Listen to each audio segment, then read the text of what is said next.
Bapak Pendeta, kalau setelah pulang dari gereja, biasanya kegiatannya ngapain Bapak Pendeta Yeri? Ngitung uang persembahan. Banyak-banyak istighfar. Nggak usah ngeliat ke sana. Nggak usah ngeliat ke sana. Saya sahabatan sama Bang Coki. Oh, gitu iya. Dulu. Kita juga kalau lagi lupa Bang, suruh sholawat aja dan Dari situ gue berpikir, waduh, kok surga nolak neraka nolak nih.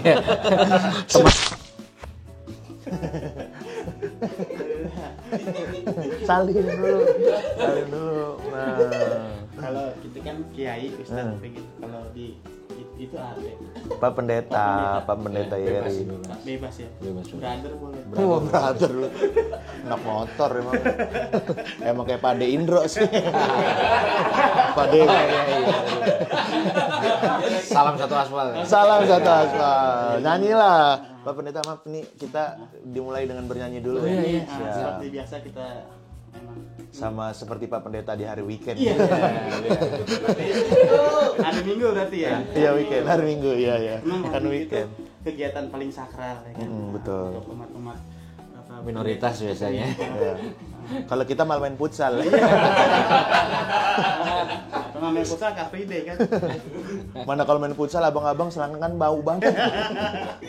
Ayo main. Mana ada Pak Pendeta.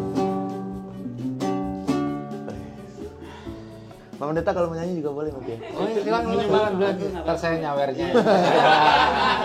Harus gini dong. Tapi emang pendeta boleh nyawer, Bapak Pendeta? Nggak boleh kan? Apa nih? Boleh nyawer nggak boleh? Ya tergantung siapa yang disawer. Iya sih, benar. Kalau kita mah nggak apa-apa Iya, kan benar. ngasih. Di hari Minggu yang kutunggu, yang ku mau datang beribadah bersama keluarga, bersama teman-teman, kita ucapkan haleluya. Waktu ku tunggu, kita beribadah bersama saudara, mendekatkan diri kepada agama, terhindar dari setan dan jenisnya. Pulang-pulang di depan banyak cilok berjualan. Pulang-pulang di depan banyak batagor dan somai. Parkir pun ku bayar 5.000. Hari ini semua berkumpul, beda-beda, tapi kita tetap satu saudara di dalam Indonesia. Asik-asik, nyanyi-nyanyi, kumpul-kumpul sambil minum aqua. Jangan lupa bilang assalamualaikum. Waalaikumsalam. Kita bersaudara, jangan bertengkar, kita bersaudara, saling menghargai. Yang di rumah angkat tanganmu. Yuk bisa. Sembuh. Jangan bertengkar. Kita Indonesia. Kita Indonesia.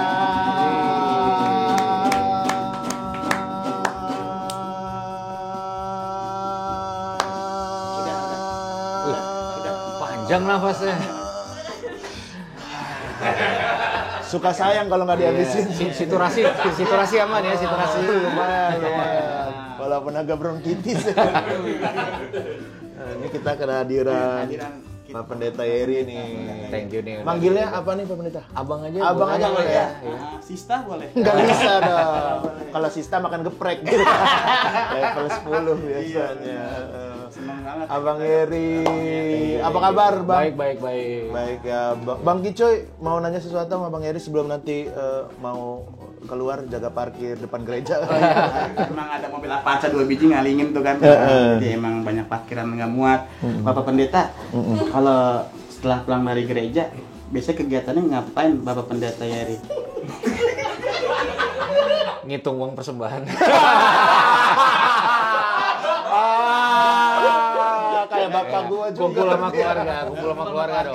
Iya dong. Kumpul sama keluarga. Kegiatan gitu, kegiatan Iya, misalnya dalam. Kan sekarang QR tapi ya, Pak. Iya. Iya, nggak perlu dihitung, udah kelihatan. Saya mau ke belakang dulu nih. Oh iya. Biasa. Ngapain? Hah? Ngapain? Bikin tongkat kerasakti. Tapi Bang Kici kalau habis sholat Jumat gitu biasanya ngapain? Biasanya kita zikir biasanya. Masya Allah. Karena hari Jumat adalah hari terbaik bagi umat Islam. Masya Allah. Bener nggak? Bener. Iya, hari spesial buat gue lah. Makanya kita banyak-banyak istighfar. Nggak usah ngeliat ke sana. Nggak usah ngeliat ke sana. Kenapa? Pak Pendeta mah nggak wajib. Pak Pendeta nggak wajib istighfar. Kita yang wajib. Ngomongnya biar enak. Enak gitu maksudnya. Ya kan? Kapan lagi ya? Kapan lagi nyuruh istighfar Pak Pendeta ya? Ya udah, saya boleh ke belakang. Boleh. Kalau pendeta, Siap. kita nyari maklumat. Maaf umat. Waduh, senang banget nih. Banyak sekali pertanyaan-pertanyaan yang pengen saya tanyakin. Siap. Bang Yeri nih buat Bang Yeri ya. Tadi juga udah izin gitu kan ya. Iya. Ini Bang Yeri kan, maaf nih Bang ya, Iya. kan tatoan tuh. Iya. Kalau di Islam tuh ada ustadz-ustadz hijrah gitu. Iya. Nah, kalau di Kristen berarti ya, Bang Yeri ya? Kristen. Ada juga pendeta-pendeta yang hijrah gitu berarti ya? Bukan hijrah istilahnya apa ya? Apa ya Bang Yeri ya? Mungkin istilahnya ya general sih, bertobat sih. Oh, Sebenarnya bertobat tuh. satu kali pindah dari kehidupan lama ke kehidupan baru ya sudah satu kali itu tok, nggak ada lagi embel-embel tambahannya gitu. Jadi kita bilangnya biasanya bertobat. Gue udah bertobat nih, tobat lah, itu bahasa general sih sebenarnya gitu. Tapi maaf nih, aku nggak tahu gitu Iya. soalnya. Kalau Bang Yeri sebelumnya emang pernah melakukan apa gitu? Maksudnya bertobat kenapa gitu? Emang tatoan dari Enggak, dulu jadi- apa pas jadi pendeta? Dulu tuh buang sampah sembarangan terus tobat gitu. Gitu. Kayak kicu ya berarti ya. Datanya kayak kicu ya. Enggak, kalau tatoan dari dulu sih. Dari dulu ya? Dari SMP. Oh. Udah. Oh iya. Iya udah. Lah nggak ketahuan orang tuanya? Tahuan. Oh tahu, ketahuan. Dan nggak apa-apa. Iya kan udah permanen juga, nggak bisa diapa-apain. Terus kalau pendeta itu gimana sih? Kan kalau kita kan di Islam tuh kan ada apa ya, mau jadi ustadz gitu. Itu ada pesantrennya atau sekolah ya Islam, swasta Islam atau apa gitu. Iya. Kalau di pendeta tuh ada sekolah gitu juga nggak? Kalau sekolah ada namanya sekolah teologi ya. Biasanya di situ orang belajar kebenaran-kebenaran firman Tuhan, seperti apa melayani. Ada yang sekolah-sekolah praktis juga. Nah, ada yang pelayanan di gereja. Prakteknya gitu. Jadi tiap hari melayani umat lah, kebutuhan-kebutuhan umat. Jadi pelayanan pastoral. Jadi biasanya Benerin ada sendal gitu Iya, kan? benerin sendal. Kalau kita kan gitu soalnya. Oh gitu ya. Iya. Pelayanannya gitu. Kalau sana pakai sepatu ya ke dalam ya. Iya, gitu. Ada juga lah yang pakai sendal, ada juga. Ada yang pakai sendal. Cuma nggak ditaruh di depan gitu. Oh. Ya ada mekanismenya sih biasanya gitu. Nah, aku juga penasaran nih, Bang Heri nih. Ini maksudnya kaosnya apa nih? Ayah Ayah hadir. hadir. Iya. Ayah hadir maksudnya apa nih? Bang? Iya kan, kalau di sini ayah hadir, kalau di Mabes ayah jajan biasanya. Enggak bercanda. Saya nggak tahu nih malah. Enggak. Saya malah nggak Jadi- tahu. Nih. Enggak, jadi ini sebenarnya campaign. Oh, campaign. Campaign sebenarnya untuk mengedukasi cowok-cowok nih. Untuk hadir juga di rumah dalam pengasuhan bapak-bapak begitu. Sebenarnya kan kalau gua tuh sebenarnya banyak menangani masalah-masalah yang berhubungan dengan narkoba. Which is gue dulu juga pemakai, pernah terlibat dengan narkoba. Nah itu dulu cerita. Ngaibon dulu ya ini. Sebelum iya. Nggak kebayang. Sama kecubung.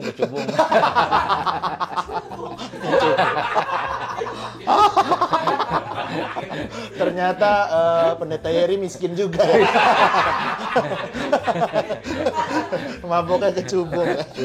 Kecubung.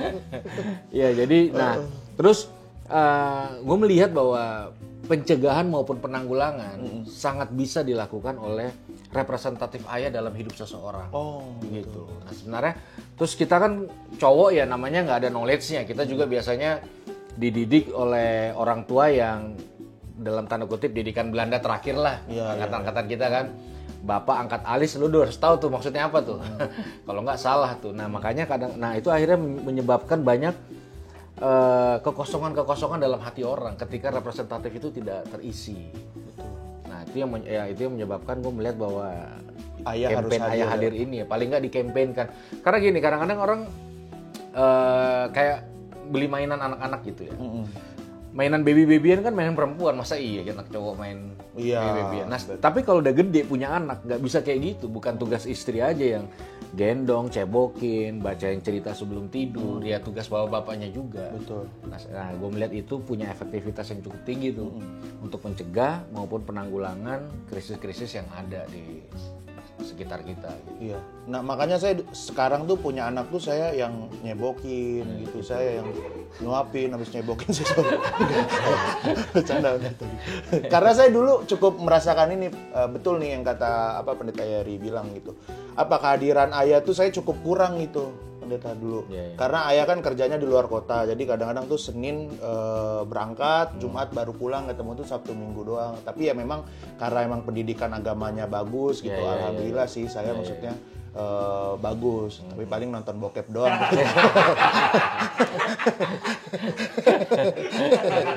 Ya kenakalan remaja lah. Nonton Yeyen dulu kuis malam. Ayo. Pendeta nonton juga. Zaman itu ya. Zaman itu ya. Last Mini nonton. Mantap tuh Last Mini tuh. Aduh. Pak, kalau Coki juga berarti Pak Pendeta yang ngurus ya kemarin? Iya, waktu dia punya masalah dengan narkotik, saya ngurus. Saya bantu manajemen sebenarnya ya. Nah karena kita temenan juga ya sudah. Jadi saya dampingin dia dalam proses hukumnya, proses rehabnya. Oh dari proses hukum bahkan udah ikut ya? Iya proses hukumnya ya. Sebenarnya proses hukum kan nggak bisa terlalu banyak dikutak-atik. Iya betul. Penyemangat lah. Bisa sebenarnya. Penyemangat gitu. bisa sudah. Bisa. Saya takut ngomong. Ya, karena bisa itu makanya disemangatin. Iya betul. Ditit ya tolong bisa ya. Tolong disensor. Terus proses rehab ya habis itu proses aftercare ya istilahnya ya mendampingi sebenarnya dari sebelum ketangkep yang kemarin itu sih. Oh. Gitu. Karena memang Coki udah sebenarnya itu sebelum ketangkep itu udah masa rehabilitasi ya sebenarnya udah ya. Cuma karena ya, teman-teman. masih ada kerjaan dia masih terlibat dengan beberapa kontrak dari brand jadi tetap harus kerja kan. Nah, sedangkan kebutuhan adiksinya juga tinggi ya, akhirnya ya udah ketangkep kemarin ya sudah akhirnya tapi tetap didampingin sampai hari ini sih. Nah kalau kemarin kan ngobrol juga sama Viko tuh, Viko kan cerita gitu kalau dia sih sebenarnya udah bisa lah lepas gitu. Nggak tahu nih Coki kata dia gitu. Nah kalau menurut Bang Yeri nih, gimana maksudnya keadaan Bang Coki itu sekarang gimana gitu? Karena kan belum pernah ketemu lagi kan semenjak kemarin. Dia oke sih, sih sehat, terus kayaknya performanya juga makin baik. Terus dia sudah mempersiapkan banyak hal, secara fisik juga sehat. Kalau gue ngelihat sih itu sudah siap menghina ormas juga ya, dia. Sudah. Sudah kayaknya kalau udah semakin sehat dia udah siap. Sudah siap disomasi. Udah siap disomasi lagi ya. Iya. Ya mungkin dalam waktu dekat dia akan kembali beraktivitas seperti semula. Mundur lagi gimana? Karena kata-katanya ya. Iya. Akan mundur sebentar dulu kita lihat aja. Kita lihat aja ya. Apakah ilmu-ilmu yang dikasih sama Pendeta Yeri ditangkap dan diterapkan oleh dia? Sepertinya susah. Makanya terus didampingin. Terus apa aja sih yang kemarin dilakuin gitu buat kayak Bang Coki gitu? Ya sebenarnya memastikan masih ada yang mau dukung dia aja sih. Gitu loh. Karena ya namanya adiksi kadang membutuhkan waktu yang panjang dan lama. Itu yang pertama. Kedua, belum tentu orang-orang sekitar tuh ngerti dan mau menerima. Nah, sehingga yang terjadi adalah masalah adiksinya masalah internal dengan orang kantor, dengan keluarga, dengan semua. Berekspektasinya tinggi gitu. Berharap dalam waktu sekejap sembuh. Masa iya sih tuh? Cuma berhenti gituan doang lo nggak bisa. Tapi kenyataannya nggak seperti itu. Prosesnya panjang. Betul. Berarti ya. Jadi gue ngambil part di bagaimana memaintain dia punya proses aja supaya bisa lama sober, bisa tetap semangat dan tetap masih mau sembuh gitu. Iya. Terus aku dengar juga kan nih dari teman-teman pendeta Yeri juga ini ya punya semacam tempat penyembuhan di Semarang ya untuk Oh itu iya. narkotika. Ya? Jadi rekan ya. Bukan punya saya punya rekan. Namanya Rumah Damai Rehabilitasi. Rehabilitasi karena tidak semua rehabilitasi itu baik dan bisa membantu proses penyembuhan gitu. Jadi kadang-kadang kita perlu selektif. Ada lah. Nih yang ini ya. Jadi biar yang ini pokoknya yang tidak baik khusus di channel ini kita mahal biaya masuknya. Iya. Makannya tempe lagi. Ya variatif gitu. Ada yang bintang 5, bintang 3, ada yang rehab tuh macam-macam lah. Bahkan kadang jadi industri juga. Ladang orang untuk nyari keuntungan juga. Nah, makanya itu kadang bisa blunder kalau kita memilih tempat yang salah. Oh. Kalau yang di Semarang apa yang ngebeda ini dari tempat rehab yang lain nih? Ya di situ pertama memang gue udah kenal baik dari 15 tahun bareng di situ. Terus gue juga sering ke sana. Jadi gue tahu persis dari mereka punya mekanisme program, laporan keuangannya. Misalnya kayak di sana nggak ada pukul-pukulan. Oh iya. Nggak ada barang masuk. Dan mereka memang konsen, memang punya hati untuk merangkul dan menyembuhkan orang-orang yang ada di sana gitu. Padahal kayaknya kalau Bang Coki butuh dipukul itu. Biar dia tinggal kita lihat efektif apa enggak ya. Tinggal naikin levelnya aja. Malah ya. jangan di Semarang dia. Maaf Bang Coki. Saya sahabatan sama Bang Coki. Oh gitu iya. Iya. Dulu. Sekarang sudah mulai agak takut. Iya. Enggak lah. Masih sahabatku Bang Coki. Baik banget Bang Coki, orang yang sangat baik sekali terlepas dari masalah apapun yang dia punya gitu ya. Dia penyalahgunaan narkoba lah. Dan kemarin juga ada isu yang lain juga itu, tapi itu orang baik banget sih. Ya, di depan kita. Enggak baik, beneran baik. Tetap ada dan di depan polisi dia baik. Ampunlah. Iyalah aku bantu lah. Nggak baik, beneran baik. Soalnya aku dulu kan sama Bang Coki di Suci 4 tuh. Iya, di Suci 4 tuh bareng-bareng kita satu kompetisi gitu, Bang Pendeta. Ya dia banyak bantu lah, kayak nulis materi apa gitu. Ya itu doang yang dia bantu. Pernah numpang. Nggak pernah ditawarin apa gitu. Oh pernah. Saya pernah nginep di rumahnya. Oh gitu. Sama Depok, dia. Kan? Oh iya. Sama dia. Diapain ya? Kok nggak diapa-apain gitu ya. Saya malah jadi sedih gitu. Aduh ya Allah. Enggak lah, Bang Coki sahabatku Bang Coki. Iya. Terus mungkin apa ya, kalau teman-teman kan kita banyak dengar gitu Pak Pendeta ya, kayak kerja di entertainment tuh kayak harus pakai begituan gitu. Kalau aku sih enggak sih gitu. Nah, kalau menurut Pendeta Yeri gimana tuh biar yang kerja di entertain untuk menghindari hal-hal kayak gitu tuh? Ya sebenarnya tuh masih ranah asumsi sih. Ya kan, berkarya tanpa narkoba tetap bisa hasilkan karya-karya yang keren juga, iya kan. Jadi tapi kan susahnya sudah terframing, makanya orang-orang teman-teman di industri ini kan kadang-kadang udah ngalamin banyak stigma negatifnya gitu. Ah lu udah bohong lah, enggak kok, nggak mungkin gitu, semua juga begitu. Iya kan, saya enggak padahal demi Allah tuh saya di depan Pendeta Yeri saya demi Allah. Bokep doang. Iya. Nah kalau gue sih lebih melihatnya bahwa teman-teman di industri kreatif ini bisa juga jadi kelompok yang syarat dari eksploitasi banyak hal gitu, malah bisa dimanfaatkan untuk kepentingan tertentu. Jadi makanya kan ya kita tuh perlu knowledge juga sih, paling nggak polos-polos banget lah. Jadi kalau pas misalnya ada tukar kepala tahu itu gimana prosesnya kayak gitu, karena memang beririsan gitu kan. Ya kalau gue lihat sih nggak selalu kok orang pakai drugs untuk berkarya gitu. Ya buat senang-senang aja mungkin. Betul. Soalnya saya dulu pernah melihat itu Wiz Khalifa tuh. Wiz Khalifa kan dia di luar negeri pakai itu mulu kan, ganja mulu kan. Sempet tuh saya Pengen jadi agak kribo juga. Sempet pengen coba tapi enggak jangan lah. Saya kalau udah nyoba gitu ngeri soalnya. Takut ketagihan saya. Terus Pak Pendeta, saya juga penasaran sih dulu kehidupan Pendeta Yeri itu sekeras apa sih? Boleh ceritain nggak? Buat pengalaman juga nih teman-teman. Dulu sih nggak kepikiran ya jadi seorang jangki lah dalam tanda kutip gitu kan.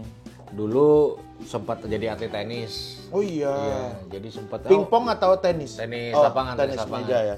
Nah itu kejadiannya tenis satu lapangan satu SMP itu. Jadi pulang sekolah ya jajan lah anak-anak bocah gitu kan.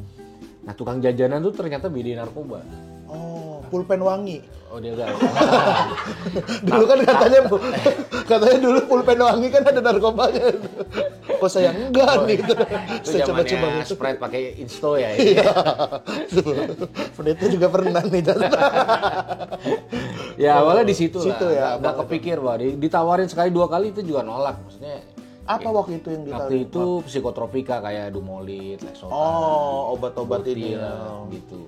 Tapi karena mereka agresif dan ya kita penasaran aja. Jadi gue tuh nggak broken home, nggak lagi dibilang cupu, nggak Iya, cuma iya. penasaran Penasaran aja. itu ya, ngaku Iya. tadi dia bilang tuh. Kadang-kadang gara-gara terinspirasi seseorang jadi penasaran pengen Apa nyoba sih tapi rasanya iya, halu gitu takut, kan. Ya udah coba itu pertama kali akhirnya hampir 9 tahun.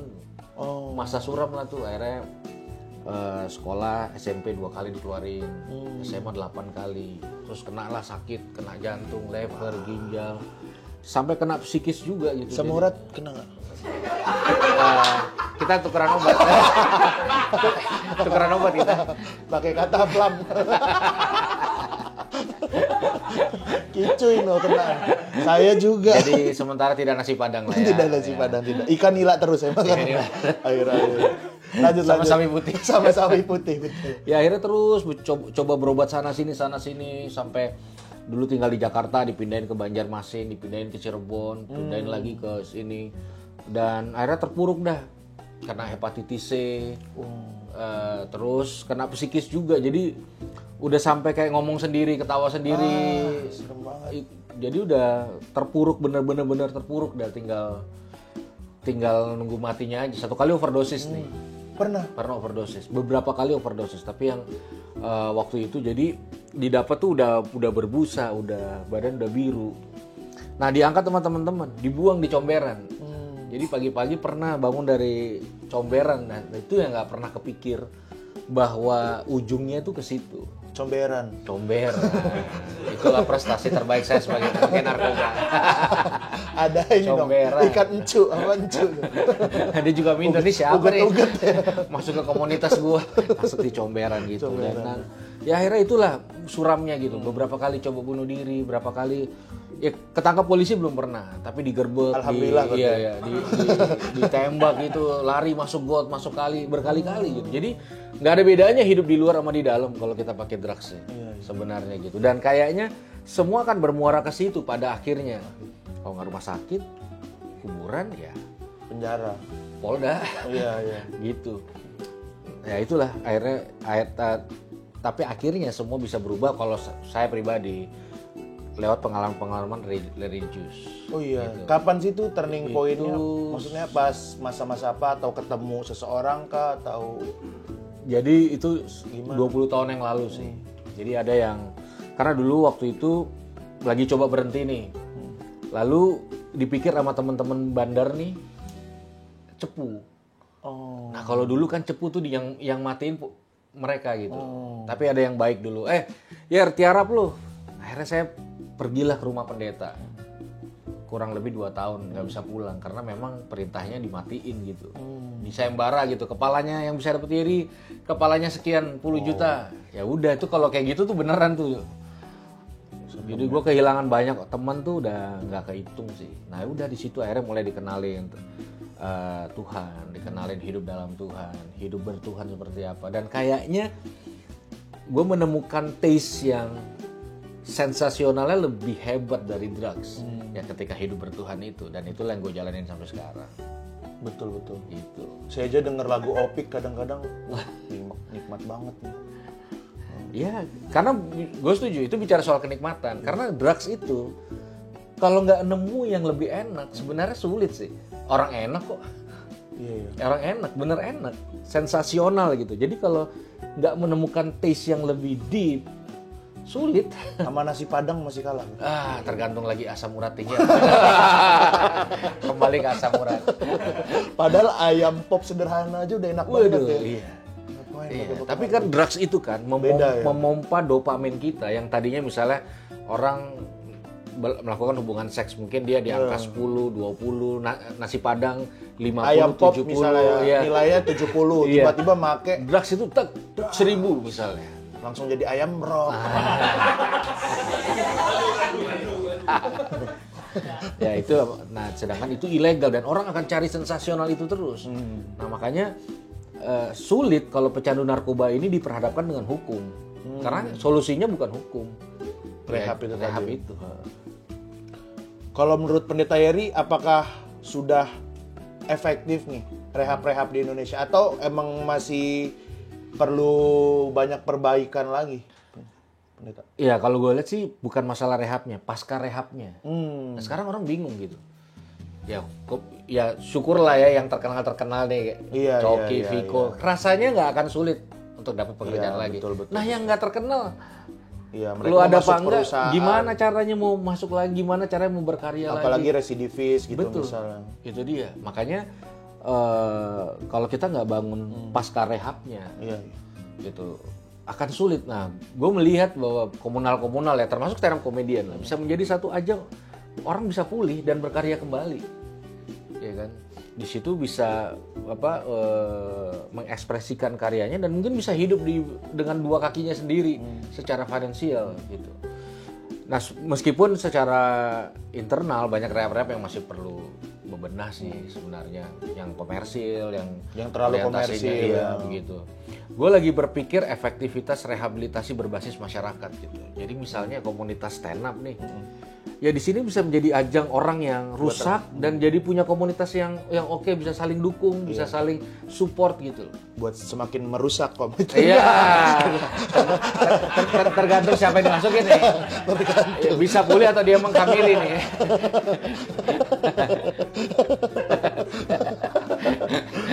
Bisa kayaknya kalau Bisa, anak-anak bisa. komunitas itu kita tabokin sama kita tuh. Keras soalnya abang-abangan kita Iya, tuh. iya, gitu ya. Terus ada pesan nggak nih Bang Eri buat teman-teman yang mungkin masih pakai narkoba gitu di rumah, yang lagi nonton nih mungkin ya sambil make gitu. Istighfar lu bro. Ada Pendeta Eri ini. Apa? Iyalah, ya jangan nyerah lah gitu. Gue percaya bahwa misalnya nih ya, di tangan kanan gue ini ada uang 100.000 dan kanan kiri gue ada uang 2.000 kertas, dan yang 100.000 ini lecek, kotor, dan 2.000 ini tetap mulus. Toh orang masih tetap pilih yang 100.000 lecek ini. Kenapa? Karena nilainya nggak berubah. Mungkin kalau kita hari ini hancur, hidup kita nggak jelas, berantakan, gue percaya tetap kita di mata Tuhan tuh berharga. Nilai kita nggak pernah berubah. Jadi gue percaya bahwa pemakai narkoba tetap berhak sehat, tetap berhak punya masa depan, dan tetap pasti ada harapan buat dia bisa pulih asal dia semangat, dia tidak menyerah, dan kita bersama-sama menopang tentunya. Amin. Semangat ya teman-temannya untuk sehat lagi ya teman-temannya. Janganlah pakai narkoba. Ketoprak aja udah. Asam urat tadi ya. Pendeta maaf nih, saya penasaran dari tadi ngeliatin tatonya Tato ya, nih. oke. Tatonya ini maksudnya apa nih pendeta nih? Artinya? Artinya nih, Oke. satu-satu dah dari yang dengkul.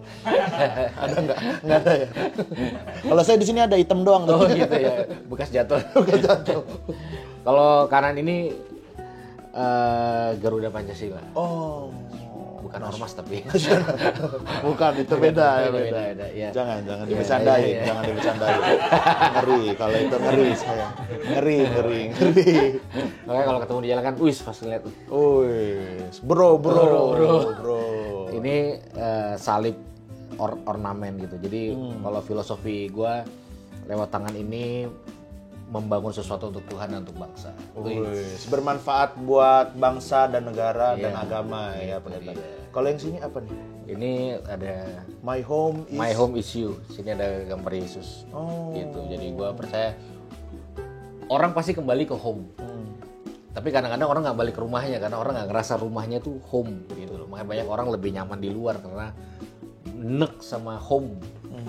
Nah, Hicu itu. iya. Iya, karena Di luar mulu dia. Dia di rumah Marcel mulu dia. oh, gitu. Home kan bicara bukan apa? Bukan tempat ya. Bukan tempatnya, bukan inventaris ya, tapi kehangatan di dalamnya. Nah, ketika orang berpetualang tanpa ujung, harusnya bermuara kepada hati Tuhan, gitu sih. Home. Jadi ketika kita mengenal Tuhan ya, I'm home. Maka gue bilang my home is you. Gitu. Dimanapun ketika kita mengenal Tuhan, itulah rumah Itu kita. iya. Jadi dimanapun kita ada, Tuhan di hati ya kita di home itu. Jadi kita nggak perlu jadi dalam tanda kutip gelandangan cinta, gelandangan penerimaan. Kita mengalami sebuah kepenuhan yang datangnya bukan dari luar, tapi dari kehadiran Tuhan di dalam diri kita. I'm home. Masya Allah. Masya Allah. Di sini bentuk toleransi gini nih. Saling ngobrol tapi bisa. Gak apa-apa ya pendeta ya. Masya Allah. Enggak goyang lah. Kan kita kan ngambil ini agak sedikit. Enggak. Kecuali dikasih Indomie sedus. Iya tuh. Saya penasaran tuh pendeta tuh. Iya. Maksudnya itu bukan lagi rahasia Betul, umum ya kan, maksudnya orang-orang pada tahu, bahkan saya udah lihat sendiri gitu kan, ada teman-teman gitu kan dari yang itu, maaf itu kalau yang itu misionaris gitu Katolik atau Kristen biasanya, atau emang dua-duanya? Pokoknya mungkin oknum ya dua-duanya. Oknum ya. Jadi gue nangkap maksud lo. Iya. Itu kan praktek namanya kristenisasi terselubung. Oh. Datang ke tempat bencana, bawa bantuan, ujung-ujungnya bawa ke gereja. Tapi nggak bencana kalau itu waktu itu tempat. Atau ke Car Free Iya, Day, ke tempat ya kan? yang cukup cukup miskin gitu. Iya. Atau misalnya anak-anak dikasih hadiah, suruh baca puisi, bawanya terima Tuhan gitu kan. Ya itu lebih ke prank sih sebenarnya. Dan kayaknya Menyebutnya prank. loh, tapi kan itu prank bener kan? Prank. Apa lo lagi makan Indomie tuh kok ngeliat salib jadi adem ya? Tapi itu prank, nggak maksudnya gini loh. Mungkin gua mau coba meluruskan di sini. Iya. Tidak Soalnya ada, saya penasaran doang. Tidak ada ajaran sebenarnya yang mengarah ke situ. Iya. Bahwa itu kalau dibalik kepada orang-orang Kristen juga, orang-orang Kristen nggak mau pasti. Betul. Istilah itu bukan tata cara beragama yang baik. Itu bahkan saling melukai gitu. Gue pernah menyampaikan satu statement, gue minta maaf secara khusus karena perbuatan teman-teman ini melukai gitu. Artinya buat baik-baik aja, gak usah pakai embel-embel salib lah, simbol-simbol lah dan apalah, dan itu akhirnya merusak dan meruncingkan. Makanya muncullah sensitif penutupan. Makanya nggak selalu penutupan tempat ibadah itu berdasarkan sensitif agamanya langsung. Kadang ada oknum-oknum yang itu diam, parkir sembarangan, pas lagi azan tetap main musik gede-gede, nggak menghormati, buang sampah sembarangan. Nah, makanya kita perlu diskusi sebenarnya kayak gini gitu, supaya terurai gitu loh. Ini Kecurigaan itu nih. nggak ada jadi iya nih. Apa nih maksudnya nih? Ya, nah makanya kan di sini gue berani memastikan tidak ada ajaran yang diajarkan oleh Yesus itu melakukan prank. Waktu Yesus melakukan mujizat juga, iya kan dia pernah ngerubah air jadi anggur dalam Alkitab gitu. Ada orang yang datang minum anggur buat mabok doang juga ada, nggak ngikut dia juga ada gitu, dan itu nggak masalah, bukan karena transaksional gitu. Nah ketika itu terurai kan sebenarnya lebih enak, tapi praktek itu ada ya. Ada. Gitu. Dan ini ke hal yang lain lah, itu udahlah oknum. Soalnya kayak di agama Islam juga pasti ada lah oknum-oknum yang ngelakuin gitu-gitu juga lah. Tapi kalau kita mungkin sarimi lebih murah. Iya. Lebih murah atau mie gelas ya. Mie gelas. Iya. Kalau pendeta saya pengen lebih personal lagi nih. Siap. Kalau pendeta Yeri itu di rumah sosok yang kayak gimana sih sama anak-anak, sama punya keluarga? Ada keluarga. Saya udah nikah. Oh iya. Soalnya kan ada yang nggak boleh nikah juga ya? Ada. Iya. Itu gimana? Iya, jadi saya tuh berusaha ya. Berusaha kan kadang berhasil, kadang enggak. Supaya enggak hidup dalam dua identitas. Dalam artian di rumah beda, di luar rumah beda. Gitu. Nah buat gue tuh keluarga adalah prioritas utamanya gitu. Gue nggak mau berkarya di luar lalu pulang dipanggil om sama anak sendiri gitu kan. Rumah ada om tuh Anak saya kok mulai ini. Mana soalnya kalau saya rumah jauh, berkaryanya bentar, pulangnya 4 jam. oh gede di jalan. Gede di jalan saya. Iya. Iya, terus gimana? Ya karena sebagai Maaf. wah, nyanyi lagi. Enggak, minum. Saya di Minum. Minum dulu. Oh iya. Bapak pendeta ya. Baik, Ini terima air apa kasih. nih? Air apa? Ini biasa yang deket ini. Air apa? Dekat apa? Ngomong dilanjutin. Air apa ini? Sini duduk. Air ini. Pendeta dulu lah, pendeta Yeri dulu lah. Nggak auto kan nih? Enggak. Itu prank lagi. Ini sari kurma pendeta. Oh iya. Ini kita. Tidak apa-apa kan? Ini minuman khas dari Bloom ini. Oh, apa nih? Udah kita campur sama obat penenang kucing. Ngapain? Silakan Pak. Oh iya, Minum. terima kasih. Minum. Iya, siap. Cheers gitu. Cheers. gitu. Ya, untuk obat asam urat. Iya, bismillahirrahmanirrahim. Iya. Enak kan? Teh manis. Ada yang ditanyain nggak nih? Ada pengen Penasaran nggak? Udah penasaran banget soalnya. Apa nih, Bang Kico ini? Tanya dong. Kapan lagi kan? .com. Bapak Pendeta Yeri. Iya. Karena kalau kita lagi Bapak Pendeta lagi khotbah nih di gereja suka grogi nggak gitu? Oh kalau masih Kan kadang-kadang ya. ngatasin groginya gimana kan kalau saya kan kalau misalkan stand up nih Ya. ngatasin groginya suka bilang ini relax, kalem, maksimal, anjay. Oh ada gitu Jadi sih. jadi semua tuh pada ngikut semua gitu. Iya, iya. Kalau Pendeta Yeri Sebenarnya ngatasinnya gimana? oh iya, ada juga kayak gitunya. Ada juga jadi emang? jadi ngajak interaksi kan. Oh, gitu. Gitu. Jadi biasanya kalau ngatasin grogi pertama kali di atas nih di mimbar nih, Nah, gue memperhatikan mana yang antusias dulu di antara banyak. Nah, gue fokusnya ke situ. Oh, sama kayak stand up berarti itu. Sebenarnya sama, iya. Terus. Ya abis itu gue tulis materinya juga detail. Iya supaya ketika grogi nggak Hilang ngomong ya, nggak nggak blank ya. ngomong gitu atau ngeliat kesana sini gitu. Terus gue Nggak ada prompter gitu. prompter. enggak gue pakai ini Oh, handphone kayak aja catatan ya. aja Oh. gitu. Abis itu ya inilah latihan gitu. Nah paling mentok-mentok nih kalau gue nggak bisa ngatalin grogi, ajak doa dulu.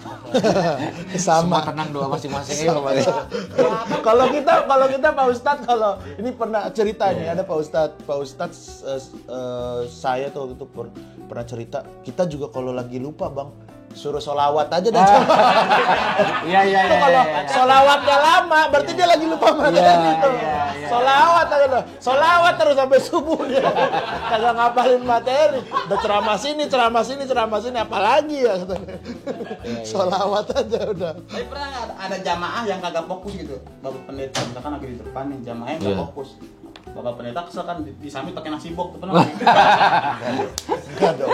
Kamu fokus, saya lagi khotbah nih kayak Enggak gitu. lah, kan nasi. Ya kalau itu mah pasti ada lah. Apalagi kalau segmennya misalnya anak-anak sekolah, ini kan suka kadang-kadang nggak fokus gitu ya. Udah berarti kalau misalnya gini, ini kan biasanya kita di depan nih. Iya. Kalau yang nggak fokus di sini, gue langsung jalan ke sini. Oh. Ininya ke sini. Kadang ada juga lagi enak-enak ada yang tiba-tiba ke WC tutup pintu gerak. Oh, bunyi. Kan? Nah, gue kesini. Jadi gue ngedistract secara itunya dulu, supaya perhatian orang nggak ke dia yang nggak fokus, tapi tetap ke gue gitu. Dan sejauh ini sih berhasil aja sih. Berarti alhamdulillah ya. Iya, puji Tuhan. Iya. Bagus ya. Bagus. Tapi kadang kalau lagi khotbah gitu suka ada anak kecil yang lari Bapak Pendeta. Suka ada. Ke atas mimbar, Suka bagi ada. Bapak Pendeta. Ayo pulang. Itu anaknya berarti. Itu anaknya. Suka ada. Berarti. Biasanya ngatasinnya gimana Bapak Pendeta? Misalkan kamu tenang aja dulu di sini. Ya biasanya sih ya nggak bisa orang kita dari depan kan, paling kita ngomong orang tuanya. Kalau nggak ya itu distract, kita ngedistract dengan hal yang lain gitu, yang entah tiba-tiba suara kita gedein dikit, atau kita lakukan apa yang mencuri perhatian gitu, sehingga nggak terlalu ke distract dengan yang ada. Anak kecil, Mirip-mirip ya Mas. Mirip. Iya, Iya, sama. Harusnya dilakukan aja mana-mana itu anak kecil. Jangan dong, kasihan. Ini saya juga penasaran nih Pak Pendeta, kan kalau setahu saya kan Kristen, ada yang Katolik. Ya. Nah, kalau yang Kristen itu waktu ibadah itu bahkan kayak ada yang sambil nyanyi-nyanyi, band-bandan, bahkan kayak konser tuh pernah diliatin juga nih. Kalau ini nih kayak konser nih. Nah itu apa sih memang bedanya kalau sama yang Katolik kan kayaknya nggak terlalu begitu. Gitu. Iya, jadi memang ada dasar doktrinnya masing-masing. Ada yang menekankan pada doa, ada yang menekankan pada pujian penyembahan. Nah kalau doa kayak teman-teman Katolik tuh, hening, lagunya juga himne, gitu. Terus ya semuanya nggak ada tepuk tangan, nggak ada apa. Nah kalau Kristen itu kadang menekankan pada pujian penyembahannya. Nah diambil dari Alkitab, kalau dulu ditulislah kecapi, rebana, alat-alat musik petik, tiup, pukul, nah direpresentatifkan ke sekarang ini. Tapi untuk memuji Tuhan. Jadi sebenarnya itu sama aja, nggak ada yang benar, nggak ada yang enggak. Tinggal bagaimana orang yang mempercayai dan menjalaninya aja. Ya mungkin anak muda lebih demen lah. Iya betul. Gitu kan, jadi lebih semangat gitu. Kadang ada yang pulang basian juga, nyambung lagi gitu. Pulang basian. Kok sama ya? Bawa bendera selek. Yang pakai helm. Gitu. Tadi Bapak Pendeta Yeri pernah ikut dalam konser itu juga, mesti jadi vokalis atau gimana? Di ibadahnya? Iya kan? Iya. Full band tuh. Iya. Jadi vokalis. Pernah. Saya mulainya dari pemain musik malah. Oh, pantesan tadi suaranya Bagus. biasa aja. kan bisa diedit nanti. Bisa auto nanti Bisa lah ya. Bisa. Pernah nggak Bapak Pendeta Yeri lagi fokus tiba-tiba gitarnya senarnya putus satu gimana tuh? Iya. Pernah nggak kayak gitu? Pernah. Berulang lagi dong berarti. Enggak, kan biasa kan ada Kan ada timnya. ada alat musik yang lain, biasa di cover sama keyboard begitu. Jadi, Ada lagi? Penasaran ya? Jauh-jauh cuma nanya senar putus. iya. Karena kan suka mulai acara khotbah kan kalau di TV kan jam 2 malam tuh ya. Iya, karena Udah, saya mau Sembuh ya, semburat ya? Udah sembuh alhamdulillah. Sembuh kemarin. Alhamdulillah. Gara-gara makan yang hijau-hijau Bapak Pendeta. Iya. Makan apa yang hijau, Cok? Pagar TK. Jangan lagi lah, jangan lagi. Makan sakit buat main. Udah saya mau ke belakang dulu ya. Iya, siap. Iya, hati-hati. Aduh, kecoy.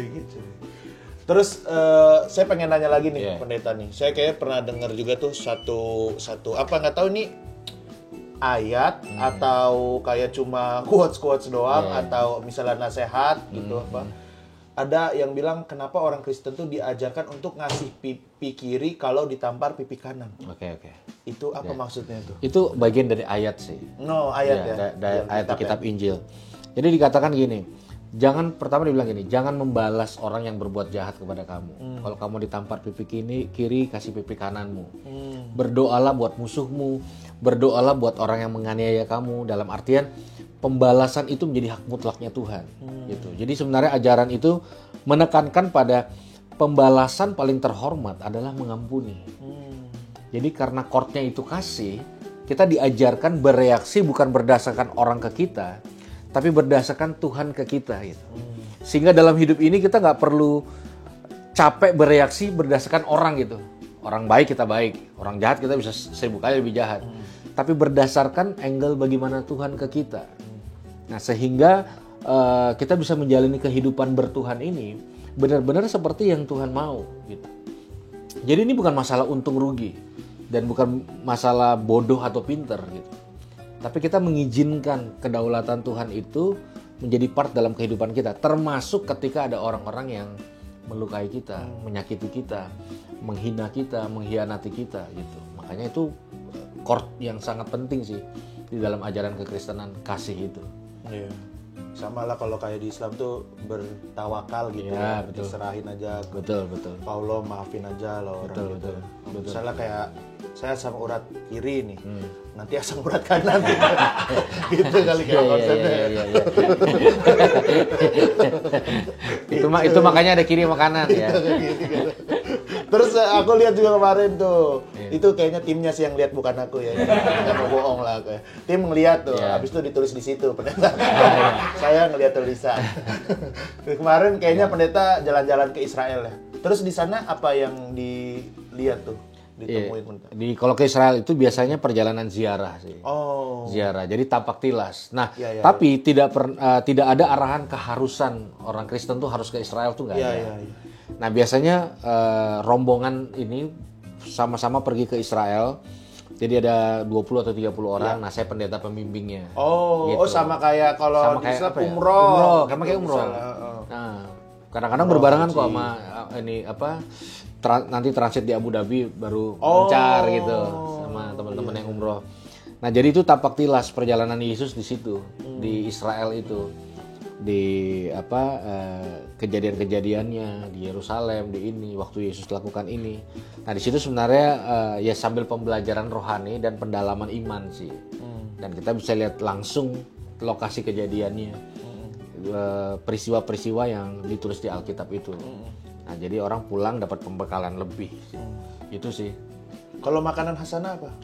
Makanan Hasanah kayaknya template ya, masakan Timur Tengah ya. Oh. Kambing. Oh iya. Gitu. Terus rempah-rempahnya kayak masakan Arab juga. Sama berarti ya? Iya. Ininya ya, masakannya ya. Mirip lah. Mirip-mirip ya.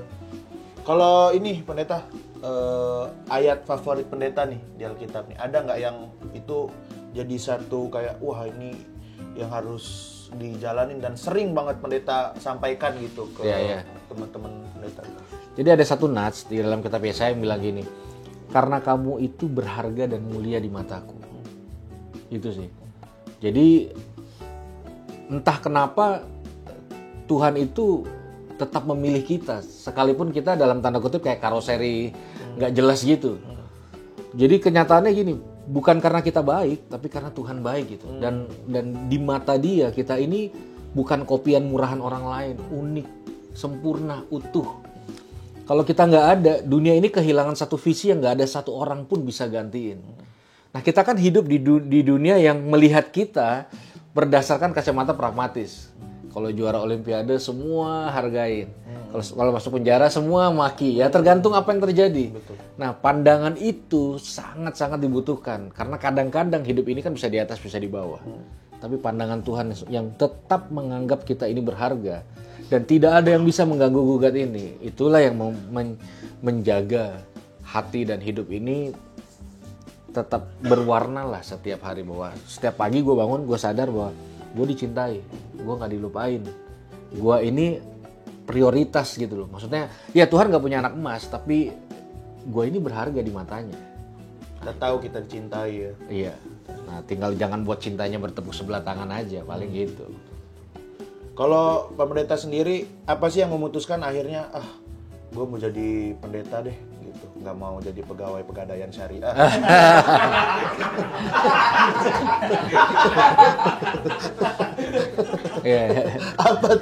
Apa tuh yang kan ya kayak aku aja tuh, maksudnya mungkin ilmu agama Islamnya tahulah dikit-dikit gitu, tapi kayaknya nggak pernah kepikiran gitu mau jadi ustadz gitu apa ya, karena emang kelakuannya juga masih nggak benar sih. Jadi sebenarnya ada satu peristiwa sih, kata peristiwa pengalaman pribadi lah. Jadi dulu tuh gue frustasi waktu itu, yang tadi gue cerita tuh, dibuang orang di got waktu overdosis. Betul. Nah, satu kali gue pernah tuh ikut acara ibadah rame-rame 3 hari. Tapi saking bandelnya gue itu, gue dipulangin gitu. Kayak pesantren gitu. Iya, kayak kali pesantren ya, gitu. Jadi gue dibilang, wah nih Yudas Iskariot nih pengkhianat Yesus, pulang loh. jadi yang lain ibadah, gue dipulangin gitu. Dan di situ gue berpikir, waduh, kok surga nolak, neraka nolak nih.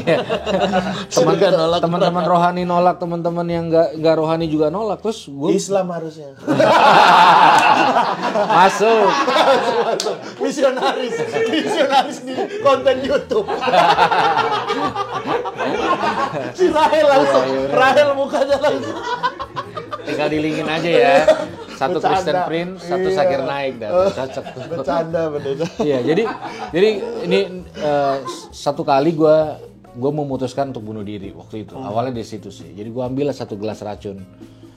serangga waktu itu. Di tangan kiri itu berarti racun. Iya. Madu di. Di tangan kanan madu. Iya, jadi ya waktu itu kan ya kayak gue ngerti tuh perasaan orang-orang yang tertangkap, yang terbuang karena nggak ada lagi yang merhatiin, nggak ada. Terus orang-orang berpikir kalau gue nggak ada tuh mungkin dunia ini lebih baik gitu. Nah sedangkan gue masih pengen seperti kayak hari inilah minimal. Tapi 20 tahun lalu tuh mimpi siang bolong gitu. Gue penyakitan, gue pemakai narkoba, mana ada perusahaan mau terima gue, mana ada orang mau jadi istri gue, mana ada kampus mau terima gitu loh. Jadi ya sudahlah, mungkin ini adalah pilihan terakhir di hidup di dunia yang kejam ini gitu. Akhirnya gue minum tuh 1 gelas itu. Terus gue gak sadarkan diri selama mungkin 5 atau 6 jam. Nah, abis itu gue bangun, gue kaget gue gak kenapa-napa. Nah, itu gue bingung, ditolak neraka juga kayaknya. Gitu loh. Ya, gue bingung setengah mati. Tapi entah kenapa, cara itulah yang paling ampuh mempercayakan gue soal ketuhanan ini. Karena buat gue dulu, ya orang rohani aja ngebuang gue. Iya. Ngapain gue percaya dulu, ngapain gue percaya Yesus. Gue dibuang, lalu mereka pergi ke gereja bilang Yesus baik tiap hari Minggu. Sampah lah, gitu kan. Tapi lewat cara itu kayaknya gue menemukan pribadi itu secara personal gitu. Makanya kalau orang nanya, siapa sih personal Yesus buat gue akan bilang, dia itu pemulung gue. Kalau dia nggak pemulung, gue nggak pernah keluar dari tempat sampah. Nah disitulah gue merasa bahwa dengan nyawa serep ini, pastilah ada tujuannya. Masa iya udah nyawa serep masih belangsatan gitu. Ya akhirnya gue memutuskan sebenarnya pokoknya hidup melayani Tuhan aja. Entah jadi pendeta enggak itu urusan belakangan. Nah akhirnya gue ngejalanin hidup itu pelan-pelan tahun ke tahun sampai hari ini. Nah awalnya dari situ. Dari situ ya pendeta ya. Terus juga ya sekarang pendeta ya mungkin semenjak bikin konten sama Coki Muslim juga gitu kan mulai dikenal lah sama teman-teman gitu di luaran sana gitu. Pasti juga ada dong haters gitu pendeta, kayak Habib aja juga kan cerita ada nih yang haters juga gitu. Pasti Pak Pendeta juga ada. Ada gitu. dong, ada. Itu saya itu. Kicuy. Saya sama Kicuy.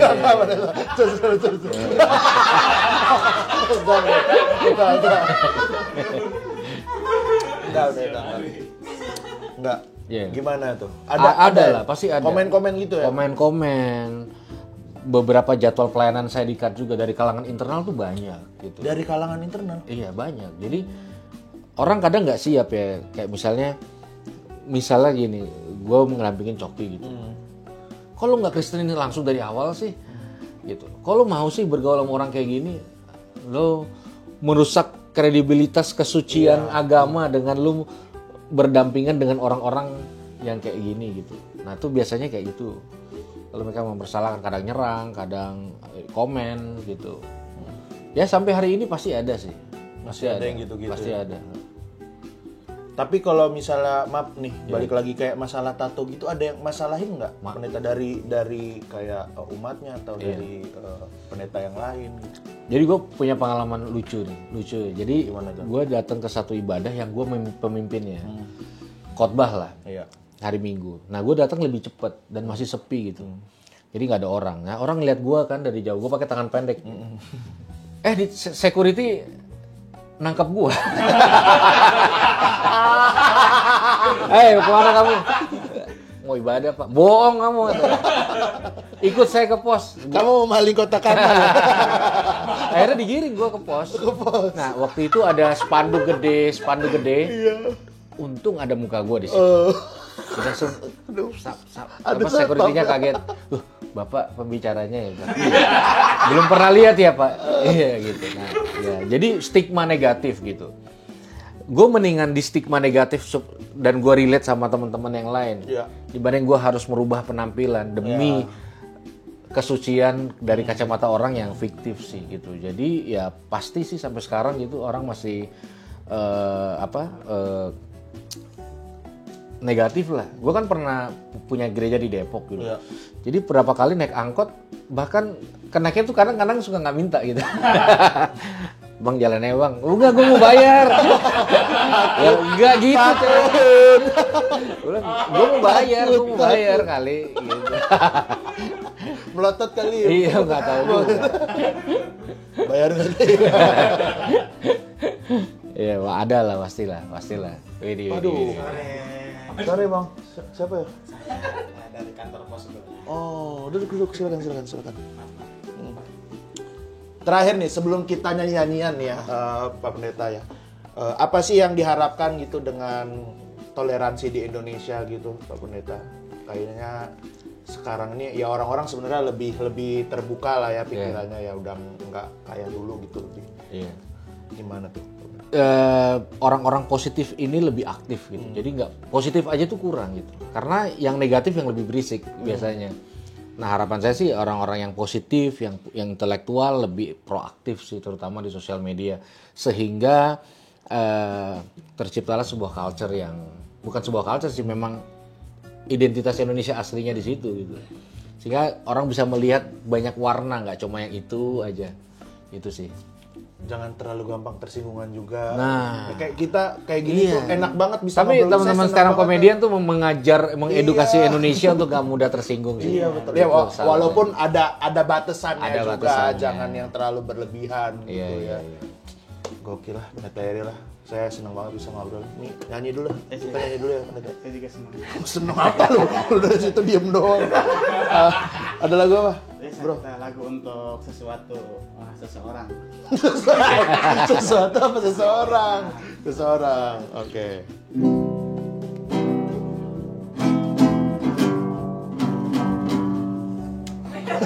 Sengaja teh. Pendeta Eri jago main musik lu, jangan salah-salah. Cadangan. Cadangan.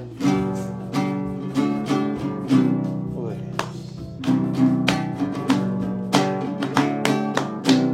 Asik.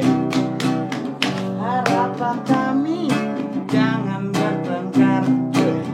Harapan kami terus tersenyum. Jangan mudah tersinggung, jangan mudah amarah, jangan mudah tersinggung. Ayo kita tersenyum. Pendeta Eri. Duluan. Masih lagi. Sedikit, jangan mudah marah. Lebih baik kita saling berbicara, saling tertawa, saling mengungkapkan semua, hilangkan semua kecurigaan yang ada. Tertawa, ayo tertawa, ayo tertawa. Lanjut Bapak Pendeta Yeri. Iya. Hahaha. Jangan lupa tawa. Hahaha. Lagi-lagi. Hahaha. Sampai closing bilang. Hahaha.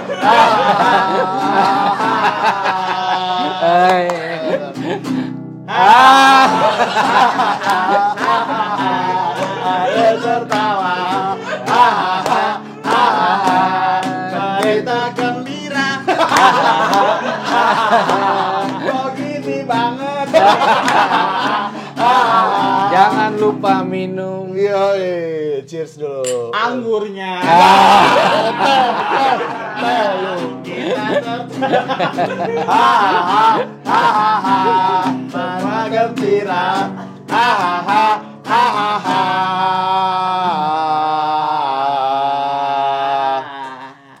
Ayo. Amin. Terima kasih sudah main di sini. Terima kasih. Tutupnya. Angkat tanganmu. Tempelkan ke kamera. Aduh, makasih Teh.